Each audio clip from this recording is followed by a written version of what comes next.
Kopumā es domāju, šis gads mums bija ļoti aizraujošs. Pirmo gadu ir sākusi darboties klubu futbola akadēmijas sistēma, kam mēs līdzās LMT futbola akadēmijai redzam vislielākās perspektīvas tieši jaunatnes elites spēlētāju sagatavošanā.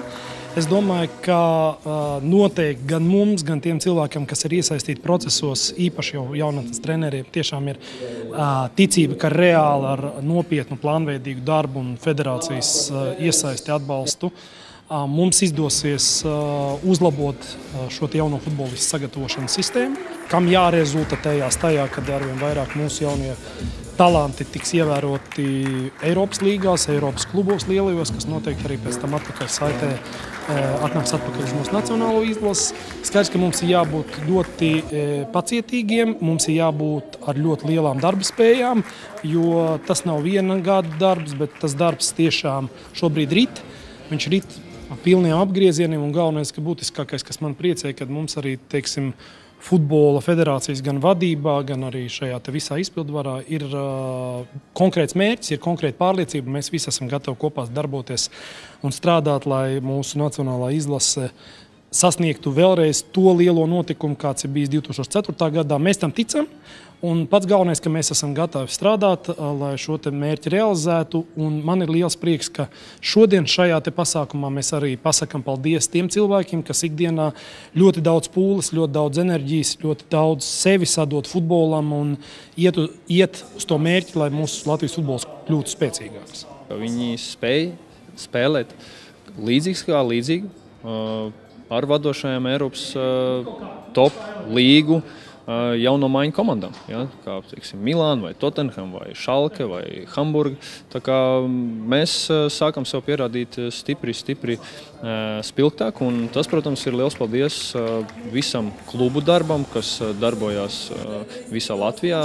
Šis profesionālais ikdienas darbs ir ļoti labs. Un, protams, Futbola federācija, ja, kas šobrīd tiešām liels līdzekļus iegulda kluba attīstībā un līdz ar to arī jauno spēlētāju attīstībā.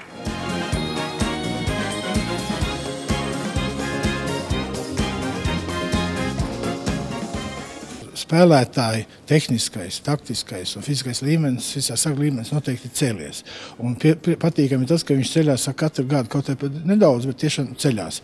Tāpat arī ceļās dažādi pasākumu organizators līmenis. Parādās daudz jaunu pasākumu, un, protams, izcils pasākums ir akadēmijas šogad šīs Eiropas tūre, kas tāda nav bijusi, un diez vai daudzos sportveidos ir, kad divas labākās komandiņas attiecīgā vecumā brauc Eiropā, nospēlē Polijā spēli, Čehijā, Vācijā, pie tam ne ar vājām komandām, ar akadēmiju komandām. Tā kā noteikti visi iet uz augšu. Nākamais gads būs tieši tas, kad mēs, teiksim, turpināsim vēl vairāk uzlabot kvalitātes, vēl vairāk pievērst uzmanību detaļām, jo kopējais karkas, kopējā sistēma ir izveidota. Viņa strādā, manuprāt, ļoti veiksmīgi, un mēs visu laiku strādājam pie tā, lai arvien vairāk un vairāk uzlabotu, jo, ja salīdzinu, teiksim, ar iepriekšējo gadu, šogad mums parādījās vārdsargu talantu skati specializētās, mums parādījās šī Eiropas tūri, mums parādījās šie ziemas turnīri, un es domāju, ka šobrīd tas ir tas kopums, kas mums ļauj kvalitatīvi gatavot spēlētājus, un šobrīd tikai vēl vairāk jāiet detaļās un arvien jāuzlabo darba kvalitāti. Un šajā ziņā, es domāju, arī ļoti liela loma ir Aleksandram Jeļisējevam, kas šogad pirmo gadu ir aizvadījis LMT futbola akadēmijas galvenā trenera amatā. Es domāju, ka viņš ir paveicis fantastisku darbu, un šajā ziņā es domāju, ka tas darbs tikai turpināsies un uzlabosies.